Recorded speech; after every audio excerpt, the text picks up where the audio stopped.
Donc nous avons une nouvelle religion qui arrive, qui s'appelle l'islam, et qui en ce moment effectivement impacte de plein fouet la société, tout le monde peut s'en rendre compte, il n'y a pas besoin d'être un grand devin, et a une relation conflictuelle avec notre manière de vivre la laïcité. Pourquoi 2011, année de la vérité sur l'islam? Puisque tout simplement on nous a beaucoup menti sur l'islam, et qu'il est un petit peu temps de dire la vérité, ce qui aidera peut-être nos politiques à prendre des décisions raisonnables. L'alliance dont je vous parlais, qui est une alliance de pays européens, de gens qui refusent la charia. Symbole, quand vous regardez une vidéo, quelque chose, que vous n'aimez pas ce qui est en train de se passer, vous appuyez sur le bouton qui arrête l'ordinateur et qui arrête ce que vous êtes en train de voir. Nous, on est en train de voir l'introduction de la charia dans nos pays, mais notre opinion, c'est qu'il faut vraiment arrêter ça. On a un gros problème si on n'arrête pas. Donc l'islam, hors de Lavaux 1905. Alors, comme je vous disais, on va être très concret, très concret. Nous allons imaginer tous, ensemble, être un maire, confronté à quelque chose qui est très commun en ce moment, c'est-à-dire la demande d'une organisation musulmane qui vient vous voir en disant « Je veux une mosquée ». Enfin, nous voulons une mosquée. Donc nous allons parler de mosquée, mais la mosquée est quand même le bâtiment emblématique de l'islam. Et aujourd'hui, le rapport conflictuel que peut avoir l'islam avec la société, et en tout cas la laïcité, se retrouve tout à fait dans l'exemple de la mosquée. Vous allez voir, on va revenir... Le cas de la mosquée est très finalement indicatif de ce à quoi on peut être confronté, notamment en tant qu'élu, puisque mine de rien, la loi de 1905 est une loi. Les maires sont des élus qui sont chargés de faire fonctionner, et en tout cas d'appliquer ces lois. Et donc, c'est l'occasion d'imaginer ce qui peut se passer pour un maire. Donc, on va ensemble être un maire confronté à une association qui veut une mosquée. Donc ça, c'est nous, dans une mairie, et on a un groupe, une association qui arrive avec la marque concrète de la mosquée. Il faut savoir qu'aucune mosquée ne peut s'implanter en France si elle n'est pas, en premier temps, bien sûr construite, mais cette construction est subordonnée à la délivrance d'un permis de construire. Et ce permis de construire, quand le maire le signe, ce bâtiment va se construire. Ça va devenir une réalité objective, sociale, dans sa commune. Une mosquée va arriver, des prédicateurs musulmans vont arriver, et il va se passer quelque chose dans sa cité. Et là où le maire intervient, c'est dans la décision. Est-ce que je signe ou est-ce que je ne signe pas? Aujourd'hui, les maires sont confrontés à des contraintes imposées par l'État, très très fortes, dans la direction de signer. La contrainte, elle est claire, hein, c'est une circulaire du ministère de l'Intérieur, qui leur dit, le ministère de tutelle des maires, qui leur dit, s'il n'y a pas de problème d'urbanisme, signez. Mais on va voir que c'est peut-être un peu court comme type de décision. Le maire, de notre point de vue, du point de vue de l'Alliance, aurait quelques examens à faire et quelque chose à faire avant de signer comme ça, automatiquement, je signe. Alors, loi de 1905, on en parle beaucoup, mais il faut peut-être un petit peu voir concrètement tout ce que c'est. Je ne vais pas vous la lire en entier. Alors, il va y avoir quelques textes, malheureusement, mais pour être précis et parler concrètement, il faut savoir aussi de quoi on parle. Et je ne vais pas partir du principe prétentieux que tout le monde sait tout. Et donc, on va rappeler quelques textes. Donc, article 1 de la loi de 1905, la République assure la liberté de conscience, elle garantit le libre exercice des cultes sous les seules restrictions édictées ci-après dans l'intérêt de l'ordre public. La loi du 9 décembre 1905 n'est pas seulement une loi qui parle de la laïcité, de la séparation de l'Église et de l'État, mais c'est aussi un des textes fondateurs qui met noir sur blanc le fait que la République assure la liberté de conscience. J'attire votre attention sur quelque chose dont on parle assez rarement, mais qui est important, puisque le maire est un officier d'état civil, il représente l'État, et l'État, de temps en temps, restreint les libertés des gens. Et en l'occurrence, l'article 1 de la loi 1905 explique qu'il y a quand même des restrictions possibles à cette liberté de pratiquer des cultes, d'avoir des opérations cultuelles et, d'une manière plus vaste, de pratiquer sa religion. Article 2, qui concerne finalement les rapports de la République avec les cultes, en l'occurrence, pas d'argent. On l'a vu tout à l'heure, cette interdiction est stricte. On peut constater aujourd'hui que cet article 2 est battu en brèche par les représentants même de l'État, qui par tout un tas de moyens plus ou moins grossiers tournent cette interdiction. Elle ne salarie ni ne subventionne aucun culte. Elle tourne cette interdiction formelle de manière quasi, je ne vais pas dire unanime, mais l'État aujourd'hui subventionne de manière active l'implantation des bâtiments musulmans en France. À hauteur, comme on disait tout à l'heure Figaro, c'est la vérité, à hauteur d'à peu près 30%. En moyenne, il y a des cas bien pires. Par exemple, on a le cas de la mairie d'Alfortville dans le 94, de Val-de-Marne, où le maire a payé l'intégralité de la mosquée. Quelque chose comme 622 000 €, et qui en plus paye l'entretien et le chauffage. Donc 30%, c'est une moyenne. 30% normalement qui ne devrait pas exister au terme de cette loi, puisqu'il est impossible de financer. Loi de 1905, qu'il faut quand même compléter, je pense, parce que c'est très important, et notamment maintenant nous faisons partie d'un conglomérat un petit peu plus grand qui est l'Europe. La loi de 1905, c'est la France. La France est un État laïque. Beaucoup de pays en Europe, la majorité d'ailleurs, ne sont pas des États laïques. Et on ne peut pas parler de la liberté de pensée et religieuse en Europe sans évoquer la Convention européenne des droits de l'homme, qui est un traité international que nous avons signé, qui s'applique chez nous, et auquel tout citoyen, toute organisation, s'il n'est pas content avec la loi française, peut se référer pour remonter à un cran de législation supérieur à la loi française. L'intérêt. Cette Convention européenne des droits de l'homme précise dans son article 9, qui concerne la liberté de pensée, de conscience et de religion, des choses qui ne sont pas explicitées dans la loi de 1905. Elle est un petit peu plus précise. Donc toute personne a droit à la liberté de pensée, de conscience et de religion. Ce droit implique la liberté de changer de religion ou de conviction, ainsi que la liberté de manifester sa religion ou sa conviction individuellement ou collectivement, en public ou en privé, par le culte, l'enseignement, les pratiques et l'accomplissement des rites. C'est un texte aujourd'hui qui sert beaucoup à nos amis musulmans, puisque quand ils parlent individuellement ou collectivement, en public ou en privé, non seulement par le culte, le culte tout le monde sait ce que c'est, en général on se réunit dans un lieu, comme dit le texte de la loi 1905, on exerce un culte. L'enseignement, les pratiques, et c'est là où l'islam arrive, parce que l'islam c'est une orthopraxie, on fait des choses. Mais on va parler aussi tout à l'heure de l'enseignement qui est très important. Donc, on précise un petit peu ce qu'est cette liberté de pensée, de conscience et de religion en nommant un petit peu les types d'activités qui rentrent dans cette catégorie. Alors, est-ce qu'on peut revenir juste un cran avant ? Les associations musulmanes parlent beaucoup de cet alinéa 1 de l'article 9.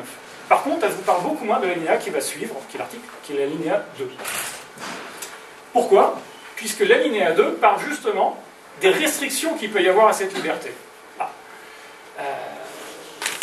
Aujourd'hui, certaines personnes qui nous parlent de laïcité parlent surtout de laïcité en disant la laïcité, c'est la neutralité de l'État, neutralité comprise comme circuler, il n'y a rien à voir, nous faisons des choses religieuses, l'État est un État laïque, donc ne doit pas mettre son nez dans les affaires religieuses, laissez-nous faire ce que nous voulons.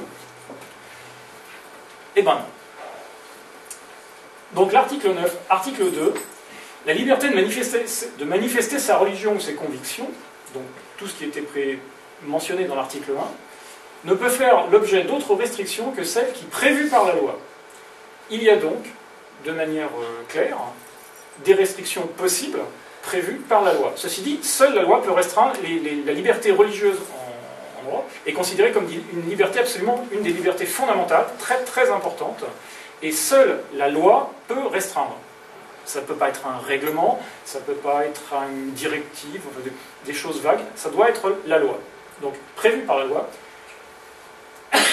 Donc, restrictions que celles qui, prévues par la loi, constituent des mesures nécessaires dans une société démocratique à la sécurité publique, à la protection de l'ordre, de la santé ou de la morale publique, ou à la protection des droits et libertés d'autrui. Dans le texte de 1905, on avait uniquement ordre public. une dénomination qui est suffisamment floue pour laisser la possibilité à l'État de faire un petit peu ce qu'il veut et de juger, d'adapter son action en fonction des circonstances. Là, on a quelque chose d'un petit peu plus précis. Donc sécurité publique, on voit bien ce que c'est. Protection de l'ordre, ordre public, dont on parlait tout à l'heure, de la santé, de la morale publique, qui est un concept lui aussi assez flou, mais dont on n'entend jamais parler, et la protection des droits et libertés d'autrui. Là, on a une référence très claire à qu'on s'appelle aux droits de l'homme. Droits et libertés d'autrui, ce sont les droits et les libertés garantis justement par la Convention européenne des droits de l'homme. Donc, revenons à notre cas municipal. L'association musulmane arrive en nous expliquant qu'elle veut ouvrir un lieu qu'elle présente comme un lieu de culte en disant que nous voulons notre mosquée. Donc cette demande est-elle légitime au regard de la loi 1905 ? Avant de signer tout de suite, parce que bien sûr les maires aujourd'hui, soit ils ne sont pas inspirés par l'idée d'avoir une mosquée chez eux, dans ce cas-là ils trouvent tout un tas de combines plus ou moins légales pour que ça ne se fasse pas. Par exemple, vous avez trouvé un bâtiment, hop, je le préempte, pas de chance, vous ne pouvez pas le construire. Ou alors vous n'avez pas assez de place de parking, enfin... Des prétextes souvent un petit peu, quand même, il faut bien avouer, fallacieux. Bref, ils n'en veulent pas, ils font ce qu'il faut pour que ça ne se fasse pas, mais ce n'est pas vraiment fait dans les règles. Il n'y a pas vraiment de motif d'interdiction très, très clair, on s'arrange pour que ça ne se fasse pas. Mais, dans un premier temps, je pense qu'il serait, puisqu'on invoque une loi, en disant, moi, citoyen français, ou pas français, parce qu'on peut tout à fait faire partie d'une association religieuse et ne pas être français, en France, si on réclame le bénéfice d'une loi, eh bien, faut-il quand même rentrer dans le cadre de son application. Par exemple, si vous êtes célibataire, vous avez des difficultés à réclamer l'application d'un tarif de famille nombreuse. Ah oui, il y a un texte qui dit, voilà, vous avez un droit si telle et telle conditions sont remplies. Eh bien, on va un petit peu vite, parfois en besogne, et il me semble que la première précaution, c'est de s'assurer, justement, que ce qui est demandé est bien en rapport avec la loi qui est évoquée. En l'occurrence, ils veulent une mosquée. Est-ce que la mosquée est un bâtiment cultuel ? C'est une question qu'il faut se poser. Les activités qui vont avoir lieu dans ce bâtiment menacent-elles, et là on reprend les éléments qu'on a vus tout à l'heure, la sécurité publique, l'ordre public, la morale publique, les droits et les libertés d'autrui. Ce ne sont pas des interrogations oiseuses. C'est le devoir d'un maire de faire ça. Puisque le devoir d'un maire, rappelons-nous, nous sommes des élus, tous ici. Nous sommes l'élus. On vient nous voir en nous disant, voilà, nous voulons ça. Eh bien, la question qu'on doit se poser, c'est, déjà, est-ce que ces gens peuvent réclamer ce droit ? Et deux, les conséquences, c'est-à-dire, y a-t-il un éventuel danger, donc pour la morale publique, etc., pour mes concitoyens? C'est le devoir du maire de protéger ses concitoyens, c'est tout à fait normal. Donc, signe automatiquement, alors, je dis, mais pourquoi une mosquée? Quel danger peut-il y avoir? Eh bien, il ne s'agit pas typique, enfin, là, le cas de figure, c'est une mosquée, mais pour toute organisation qui réclame l'autorisation de construire quelque chose sur le territoire d'une commune, imaginons le cas de figure. Je crée ma religion. Et c'est une religion un petit peu bizarre. Elle s'appelle, je ne sais pas moi, le Renouveau charismatique national socialiste. Et on a un livre saint qui serait Mein Kampf. Je vais voir un maire et je lui dis, voilà, je suis une religion, donc à la loi 1905, voilà, loi 1905, vous devez me donner un bâtiment, vous devez signer ici, je veux un bâtiment cultuel, c'est ma religion, je veux la pratiquer. Vous croyez vraiment que le maire va signer le permis de construire? National-socialiste? Qu'est-ce qu'il y a dans votre bouquin? Ah, il faut tuer les juifs, il faut assassiner les races inférieures, éventuellement, le samedi, on peut faire des crucifixions, manger des bébés vivants, etc. Vous êtes fou, mon brave. Vous êtes fou. Bien sûr que non. Jamais de la vie, je signerai votre truc, et je ne vous autorise pas à faire ça sur ma commune. Bien sûr, vos activités sont délictueuses. Vous prêchez la haine, vous prêchez le racisme, vous projetez d'assassiner des gens et de les manger. Ben non, c'est pas possible sur le territoire de ma commune. C'est même pas possible en France tout court. Donc, bien sûr, on a le droit de vérifier. C'est pas un droit, c'est un devoir. C'est un devoir.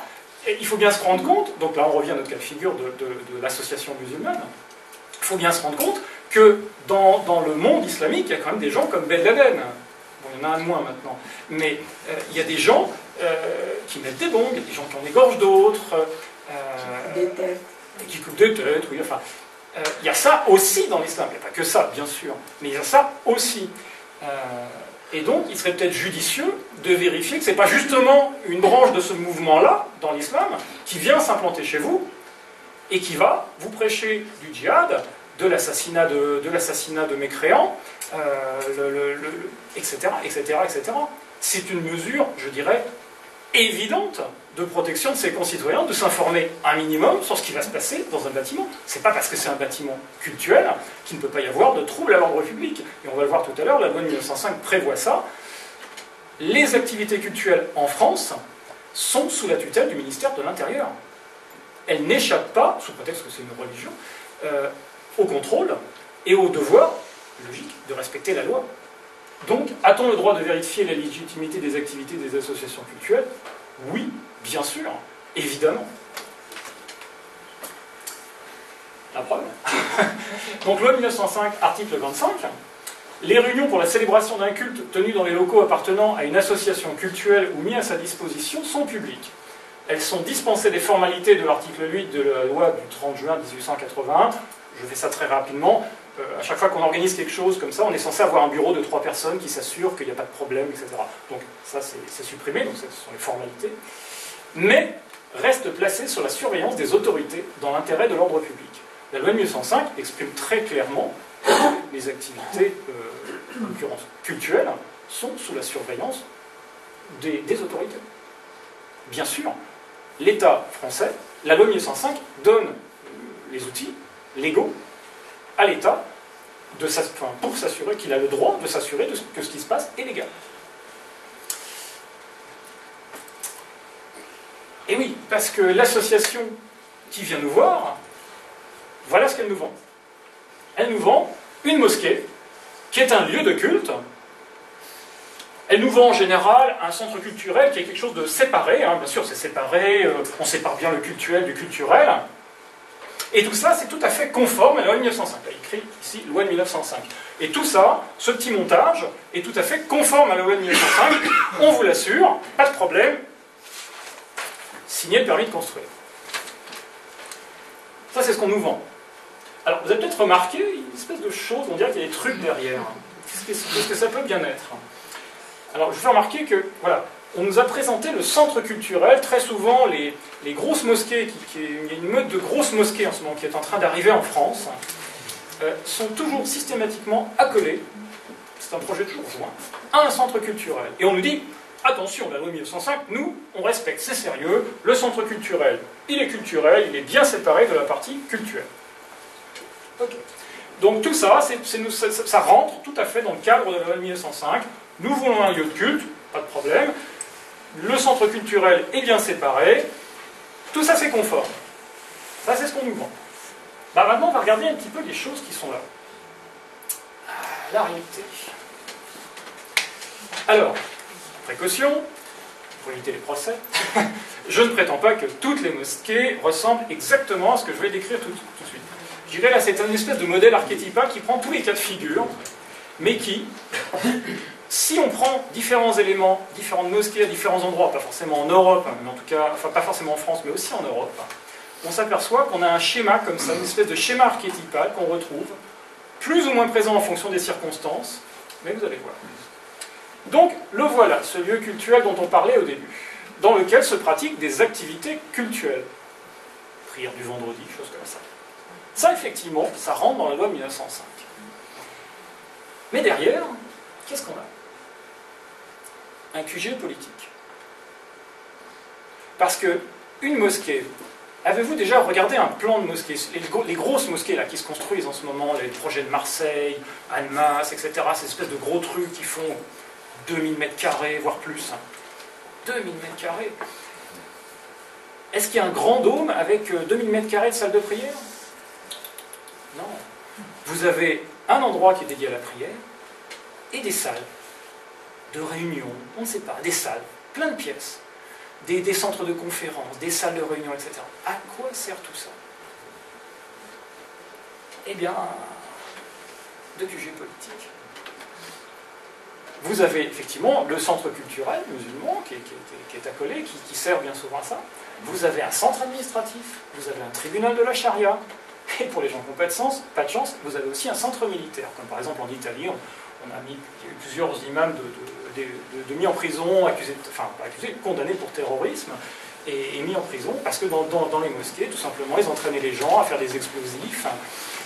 Vous avez par exemple en Angleterre, dans les mosquées de Luton, les attentats de 2005 en Angleterre, les gens qui se sont fait sauter dans les bus et les métros en Angleterre sont allés chercher. On a les bandes vidéo, les Anglais sont des grands fans des bandes vidéo, ils mettent de la vidéosurveillance partout. On a les vidéos des 5 terroristes qui rentrent chercher leurs bombes dans une mosquée. Ils viennent chercher, les bombes sont stockées, ont été probablement fabriquées, en tout cas sont stockées dans une mosquée. Ils viennent chercher les bombes dans la mosquée. Le gars qui s'est fait sauter en Suède récemment a été islamisé, s'est formé à Luton, exactement dans la même ville d'ailleurs en Angleterre, pas beaucoup de chance, dans des mosquées intégristes. Vous avez en Inde, quand il y a des problèmes avec des problèmes insurrectionnels, vous avez des mosquées qui sont des véritables forteresses, avec des stocks d'armes, etc. Je me suis dit, c'est pas du tout une nouveauté. Vous avez dans les hadiths des moments où on parle de gens où s'appelle Mohamed et Aïcha rentrent dans la mosquée et sont dans la mosquée des gens en train de s'entraîner au combat. Et Mohamed dit allez, tout le monde dehors. Et Aïcha dit non, je voudrais les voir s'entraîner. Et donc on voit les gens qui s'entraînent à la lance au combat dans la mosquée. Les mosquées sont des centres militaires. Alors, on va décliner un petit peu tout ça. Quartier général politique. Donc ce sont des centres de diffusion d'une idéologie totalitaire, antidémocratique, homophobe, antisémite, sexiste et violente, basée sur le principe de l'esclavage théocratique. Si vous avez écouté quelques-unes de mes conférences, j'ai évoqué différents de ces points. Là, malheureusement, si vous voulez avoir quelque chose à boire ou à manger tout à l'heure sans mourir d'inanition, je ne peux pas tout développer. L'islam a une partie politique, dont on va voir tout à l'heure, on peut la nommer, la charia, qui effectivement définit un système de fonctionnement de la société, qui est effectivement totalitaire, antidémocratique, homophobe, tue les homosexuels, antisémite, sexiste et violent, basé sur le principe de l'esclavage théocratique. Juste un petit mot sur l'esclavage théocratique. Je définis l'esclavage, le mot esclavage, comme le fait d'être né dans un système qu'on n'a pas choisi et qu'on ne peut pas changer. Vous subissez une règle qui vous est imposée et que vous n'avez pas la possibilité de changer. Ça, c'est la définition de l'esclavage. Et théocratique, parce que cette règle, elle arrive d'en haut, elle vous a été imposée comme, en théorie, venant de Dieu. C'est un centre à partir duquel s'exerce localement l'influence de la communauté musulmane. Terme qu'il faudrait absolument bannir du langage. Je vous ferai remarquer que dans la Constitution française, il est fait mention de la nation une et indivisible. La communauté musulmane, c'est-à-dire la rupture de la nation française entre la communauté musulmane et autre chose. C'est la fin de la notion de l'unicité de la nation française. C'est un terme que les représentants de la République, qui sont censés faire fonctionner la République, une et indivisible, utilisent sans faire attention, en ne se rendant pas compte que la communauté musulmane, c'est le concept de l'Oumma, c'est un concept tiré de la charia. C'est un concept qu'on devrait manier avec des pincettes, en faisant extrêmement attention, et surtout, bien sûr, ne l'utilisant pas. Donc, communauté musulmane qui serait distincte, mais incluse dans la nation. Terme un peu bizarre, mais oui, voilà, à force d'utiliser des concepts étranges, on arrive à des situations bizarres. Les musulmans seraient quelque chose, mais qui ferait partie de la nation, mais tout en étant distinct. Bon, on va savoir ce que c'est. C'est un relais des directives stratégiques d'organisations étrangères. L'OCI, Organisation de la Conférence Islamique, énorme groupement de 56 pays, c'est la plus grosse formation internationale juste en dessous de l'ONU. Mais ça peut être aussi les frères musulmans, des pays étrangers, etc., en fonction des allégeances. Parce que les associations musulmanes ont très souvent des obédiences qui sont diverses et variées, et elles relaient On le voit quand on examine souvent le discours des représentants, par exemple du CFCM, des choses comme ça, on s'aperçoit que ce sont des relais de directives, très souvent, de l'organisation de la conférence internationale. Tout ce que vous entendez quand vous entendez parler du devoir de respecter les religions, etc., ça c'est le concept de la diffamation des religions. C'est un concept OCI. Quand vous entendez parler du concept vous critiquez l'islam donc vous êtes raciste, hop, encore l'OCI. L'OCI développe des tactiques qui visent à empêcher les gens de critiquer l'islam et d'empêcher l'islam de s'implanter partout. Et donc ils mettent en place des techniques,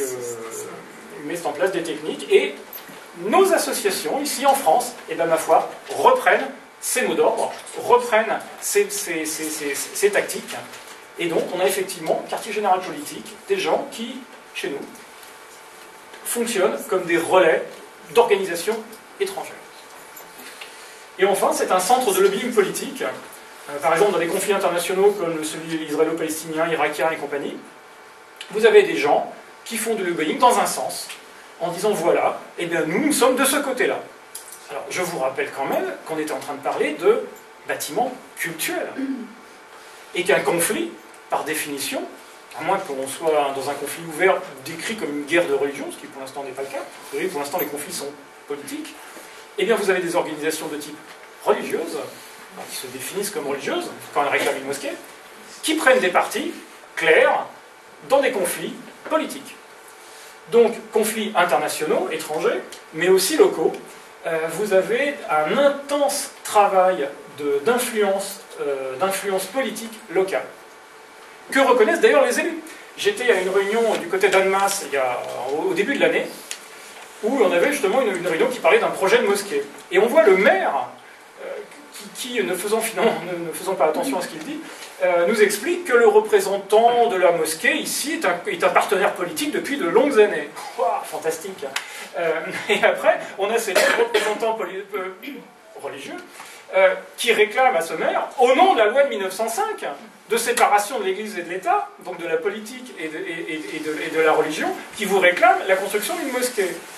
Et le maire lui-même, qui se réclame d'une grande laïcité, d'un respect absolu de la laïcité, reconnaît lui-même que ce sont des partenaires politiques depuis de longues années. Donc oui, quartier général politique, et ça c'est inclus dans une mosquée. C'est aussi un centre d'endoctrinement.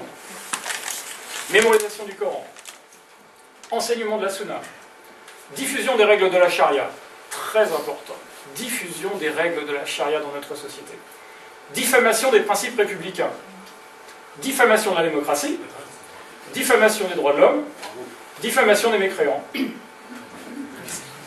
Vous avez ça dans un centre d'endoctrinement. On a aujourd'hui des organisations, je ne dis pas toutes les organisations, je dis il y a aujourd'hui des organisations qui endoctrinent des citoyens français pour leur faire finalement intégrer comme leurs propres valeurs les règles de la charia, tout ça basé sur le Coran et la Sunna, et finalement leur faire rejeter tous les principes qui font fonctionner la société française aujourd'hui. Nous avons aussi un centre administratif, centre de collecte des impôts. Wow. Eh bien oui, dans l'islam, vous avez des impôts, la zakat, qui est un devoir religieux, Donc, des œuvres de charité. Alors, les œuvres de charité, vous verrez, il y a des petits guillemets. Pourquoi des œuvres de charité? Puisque c'est comme ça que ça s'appelle. Ça draine de l'argent. Et cet argent, ben, ma foi, il part souvent à l'étranger. Et il est lié à la finance islamique internationale. Finance islamique internationale qui, quand on va gratter un petit peu, est très souvent liée au financement des actes terroristes. Activités sociales diverses, tissant un réseau de contrôle et de dépendance. Alors ça, c'est la méthode typique des frères musulmans, donc de l'UEIF. L'UEIF, je rappelle, est présente en France et est une association d'associations qui est reliée idéologiquement de manière très très forte aux frères musulmans. Globalement, c'est vraiment un relais français de l'idéologie des frères musulmans, ils sont très proches. Et les frères musulmans ont cette particularité que ce sont des gens qui sont calmes, en général, ils ne font pas de bruit, ils ne protestent pas dans les rues, etc. Et ils ont par contre beaucoup d'activités sociales. Il y a des scouts qui dépendent d'eux, des activités, des associations sportives, etc. C'est une méthode qu'ils ont mis au point en Égypte et qui fait qu'il y a une implantation locale qui rend les gens, je dirais, dépendants d'une structure islamique. Là encore, bon, je n'ai pas le temps de m'étendre trop sur ça, mais c'est quelque chose de très important. C'est un travail social de fond, d'implantation, et qui permet un contrôle à la base des gens. Un centre des activités liées aux pratiques sociales de la charia, le halal, le ramadan, le pèlerinage, etc. Tout ça, très souvent, est organisé à partir de la mosquée.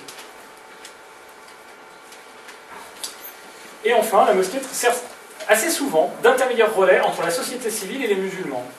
Cela servant encore une fois à renforcer la cohésion de la communauté musulmane et surtout à introduire un intermédiaire.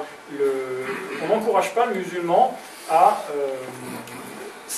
s'assimiler au fonctionnement de la République. C'est bien qu'il y ait des intermédiaires, que ces intermédiaires, c'est justement les autorités qui sont religieuses. Un tribunal de la charia. On se dit, un tribunal de la charia en France quand même. Eh bien si.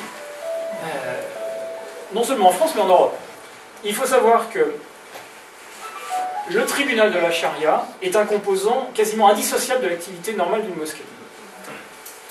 C'est plus ou moins officiel selon les pays. Par exemple, en Angleterre, vous avez officiellement plus d'une centaine de tribunaux de la charia qui fonctionnent de manière totalement officielle, qui rendent des jugements qui sont reconnus par la justice anglaise. Le domaine de compétence, là encore, de ces tribunaux de la charia est plus ou moins étendu, c'est-à-dire les situations dans lesquelles ils peuvent intervenir. Ils n'interviennent pas dans les crimes et des choses comme ça. Ils interviennent souvent dans les affaires civiles, c'est-à-dire le droit du mariage, les conflits d'affaires, notamment en Angleterre, il y a beaucoup de conflits d'affaires qui sont résolus par les tribunaux de la charia. Et donc, ce domaine des compétences est plus ou moins étendu selon le degré d'islamisation. J'entends le mot islamisation comme introduction dans la société des règles de la charia. Plus dans la société il y a de règles de la charia qui sont en fonctionnement, plus le tribunal de la charia aura de travail et plus sera capable d'intervenir, capable en tout cas aura la volonté d'intervenir dans la vie des gens.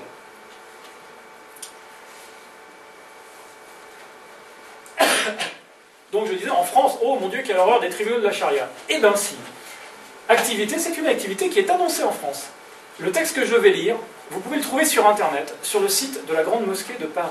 C'est un document qui a été rédigé sous l'égide de Boubaker, de l'acteur Boubaker, et qui a été présenté à Charles Pasqua, qui était au ministère de l'Intérieur. Le ministère de l'Intérieur a accepté ce texte-là, c'est-à-dire comme quoi des fois ils ne lisent pas ce qu'on leur donne. Il, donc l'imam, consacre une attention particulière, impliquant un effort constant de réflexion et de recherche, à une autre fonction sensible et précieuse pour les fidèles. La première, c'était d'apprendre le Coran et la Sunna. Écoutez bien. Trouver des réponses appropriées aux questions liées aux aspects juridiques ou rituels de la vie des musulmans au sein de la société française. Des réponses compatibles avec les exigences de la foi et respectueuses des lois de la République et des réalités de l'environnement social. Liées aux aspects juridiques. Tribunal de la charia. On est en train de parler de droit. On est en train de parler d'un droit étranger, d'origine religieuse, qui s'applique en France. Alors bon, quand même, comme on donne le document à un représentant d'État français, on dit quand même qu'il faut quand même être respectueux des lois de la République. Mais il y a quand même des exigences de la foi. Je ne sais pas si vous notez la différence subtile, c'est très bien écrit. Les exigences de la foi et respectueuses des lois de la République. Et quand il parle des réalités de l'environnement social, moi j'appellerais ça l'islamisation. Si vous avez une société qui est peu islamisée, vous ne pouvez pas exiger beaucoup. Plus la société est islamisée, plus vous allez pouvoir, justement, mettre en œuvre les exigences de la foi. Et donc, liées aux aspects juridiques. Quand un fidèle musulman va voir un imam, en lui disant « est-ce que je dois faire ci, est-ce que je dois faire ça ?», il lui demande un conseil. Alors, en Angleterre, on ouvre un dossier, c'est très formalisé, ce sont des vrais tribunaux. En France, les mosquées n'ont pas le droit d'avoir de tribunaux. Donc ça se fait de manière plus informelle. Mais c'est exactement ça qui se passe. Vous allez voir quelqu'un en lui disant « que dois-je faire ?» Et cette personne que vous allez voir vous dit le droit. Selon le droit. Et comment s'appelle le droit auquel on fait référence dans une mosquée? C'est pas le code pénal, c'est la charia. Il va vous donner un avis de la charia. Et si vous êtes un fidèle qui prend les choses au sérieux, vous allez respecter cet avis, vous allez avoir demandé, vous allez voir un imam pour avoir un avis juridique sur la charia en France. En France. Un tribunal de la charia. En France. Et enfin, le centre culturel musulman, donc accolé à notre mosquée tout à l'heure. Alors, il faut voir que la fonction principale du centre culturel musulman, c'est les sous. Drainer des subventions, drainer votre argent, l'argent public qui part sous forme de subventions dans la partie culturelle de la mosquée. Alors ça peut être un salon de thé, hein, et admirer le côté culturel du salon de thé, ça peut être n'importe quoi, globalement c'est un prétexte. Les montages culturels, qui sont d'ailleurs montés très souvent en complicité avec les maires, sont simplement des montages qui permettent de drainer l'argent public dans la mosquée. Et après on a une espèce de porosité entre la partie culturelle musulmane, parce que personne ne va jamais vérifier les comptes, et donc la partie culturelle musulmane sert à financer la partie culturelle au mépris total de la loi 1905 qui, comme je vous l'ai fait lire tout à l'heure au début, dit aucune subvention. Et bien les subventions ne sont pas versées à la mosquée, elles sont versées au centre culturel. C'est un drain à subvention. Mais ce n'est pas uniquement ça, ça a aussi une autre fonction. Le centre culturel musulman, là encore, guillemets, puisque culturel fait référence à une culture développée par une nation, musulman, c'est une religion. Culturel musulman, il faut un petit peu savoir de quoi on parle. Est-on dans quel... Parce que les maires nous disent, mais attendez, il est parfaitement légal de subventionner, puisque c'est culturel. Donc on a le droit de verser de l'argent, c'est pas religieux. Alors c'est là pourquoi ça s'appelle centre culturel musulman. Bon, on est tellement habitué à cette espèce d'arnaque à la loi 1905 que finalement on ne se rend même pas compte qu'on est en train de nous parler de quelque chose qui... Enfin, en vérité, on a rajouté le mot culturel pour pouvoir donner de l'argent. Globalement, c'est comme ça que ça se passe. Mais ça a aussi une autre fonction qui, effectivement, elle, presque culturelle, effectivement, de lutter contre l'assimilation à la nation honte et de développer le communautarisme. Ça sert, eh bien oui, à diffuser les règles sociales de la charia.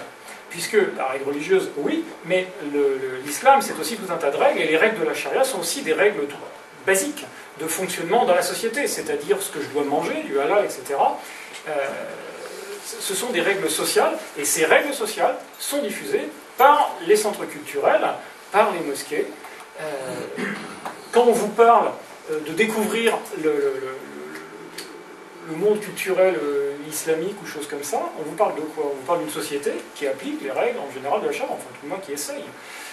Sinon, il faudrait parler de centre culturel algérien, centre culturel turc, centre culturel marocain. Non, on est en train de vous parler de centre culturel musulman. Et musulman, ça fait rapport à quoi? À une règle, qui est la règle de la charia. Effacement d'identité nationale française. Après tout, ces gens sont les citoyens français. Vous êtes derrière l'identité musulmane et le concept de l'Oumma, ce qui est un objectif de l'OCI. Quand vous entendez parler de nationalité musulmane, ce qu'on voit sur certains sites de mosquées musulmanes, c'est une directive de l'OCI. Ou d'identité d'origine. Entretien de l'altérité. Ben oui. Moi, j'ai discuté avec un imam, le gars me disait, mais vous ne pouvez pas nous retirer nos racines. Et je lui disais, mais vous êtes français, vos racines, c'est la France. Il a failli faire une apoplexie, une crise d'apoplexie. Création et entretien d'un apartheid culturel et social, ben oui, ça sert à ça. Hein. Vous êtes différents, refus d'assimilation. Donc, les incompatibilités avec la loi 1905, je remonte au petit dessin. Ça, les activités culturelles, c'est compatible avec la loi 1905. Ça ne l'est pas. Loi 1905, incompatibilité absolument concrète, il est interdit de tenir des réunions politiques dans des locaux servant habituellement à l'exercice d'un culte. Alors, c'est interdit. Loi 1905, article 31, sont punis d'une peine d'amende prévue pour les contraventions de la 5e classe et d'un emprisonnement de 6 jours à 2 mois, ou l'une de ces deux peines seulement, ceux qui, soit par des voies de fait, soit par violence, menace contre un individu, soit en lui faisant craindre de perdre son emploi ou d'exposer un dommage à sa personne, sa famille ou sa fortune, l'auront déterminé à exercer ou à s'abstenir d'exercer un culte, à faire partie ou cesser de faire partie d'une association cultuelle, à contribuer ou à s'abstenir de contribuer aux frais d'un culte. Là, on va rentrer un petit peu dans ce que fait l'islam. Cite de l'UEF, dont je vous parlais. Celui qui nie le caractère obligatoire de la zakat ou qui s'en moque, donc de l'impôt islamique. Donc on vient de parler tout à l'heure, là, dans l'article d'avant, du financement du culte. Là, on est en train de vous parler du financement du culte. C'est un des 5 piliers de l'islam. Donc celui qui s'en moque, donc la zakat, est reconnu comme étant un élément, donc la zakat est reconnue comme un élément impératif et fondamental de la religion, c'est un des 5 piliers de l'islam. Par conséquent, celui qui nie son caractère obligatoire sort du cercle de l'islam. Ça a des conséquences énormes en islam. Puisque l'envoyé d'Allah a dit, il n'est pas permis de verser le sang d'un musulman qui témoigne d'une autre divinité qu'Allah et que je suis l'envoyé d'Allah, sauf dans 3 cas. L'époux adultère, l'apostat qui abandonne, donc le coupable d'un meurtre, et l'apostat qui abandonne la communauté musulmane. Sortir du cercle de l'islam, ça veut dire être un apostat. Être un apostat, c'est puni de mort dans l'islam. Donc, quand on voit la logique, la loi 1905 interdit de menacer les gens de mort si vous ne voulez pas verser de l'argent pour un culte. La loi de l'islam, la charia, donc basée sur le...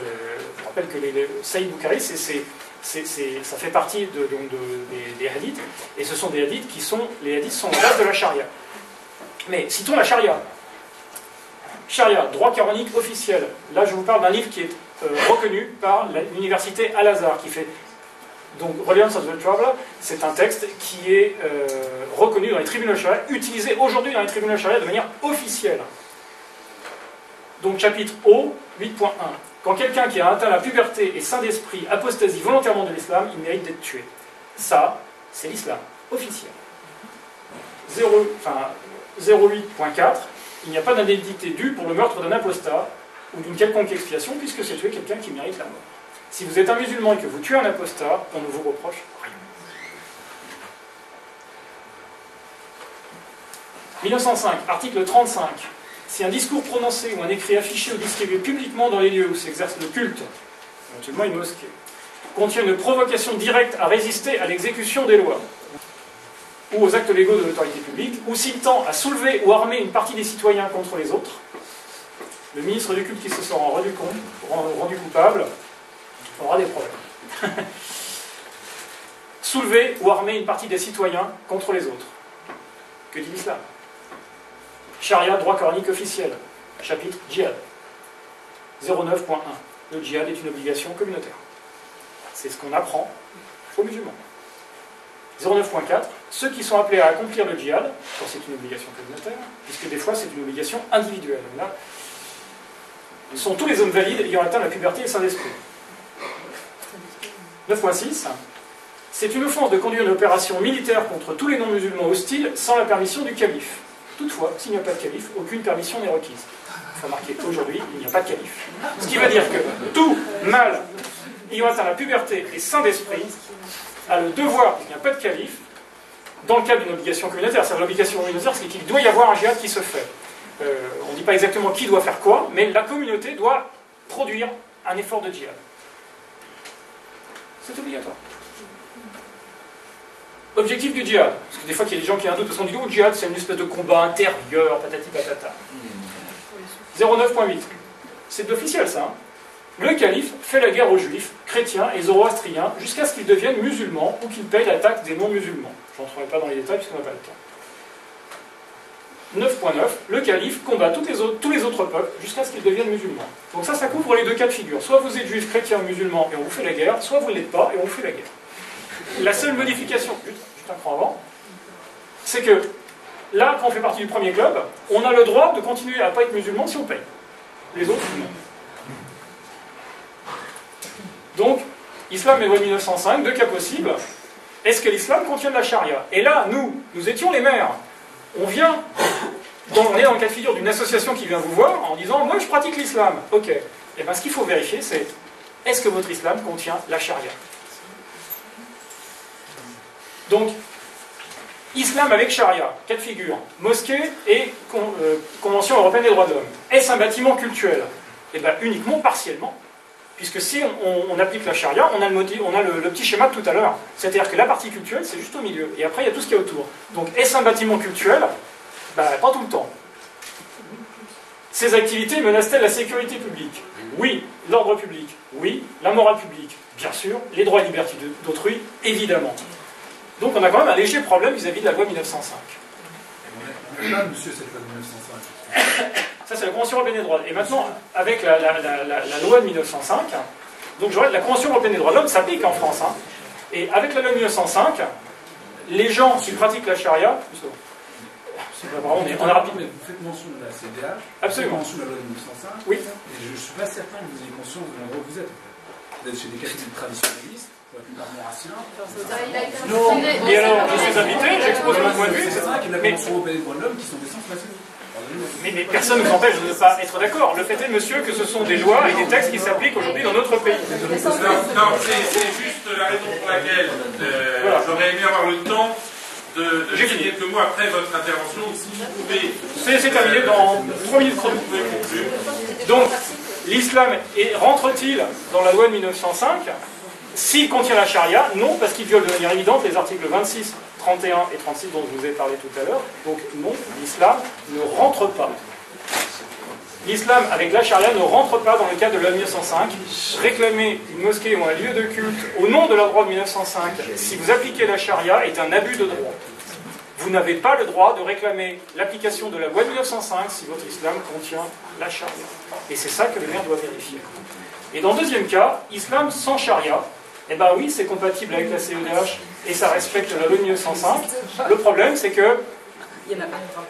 Oui, Il n'y a aucun contrôle. on ne sait pas où il est.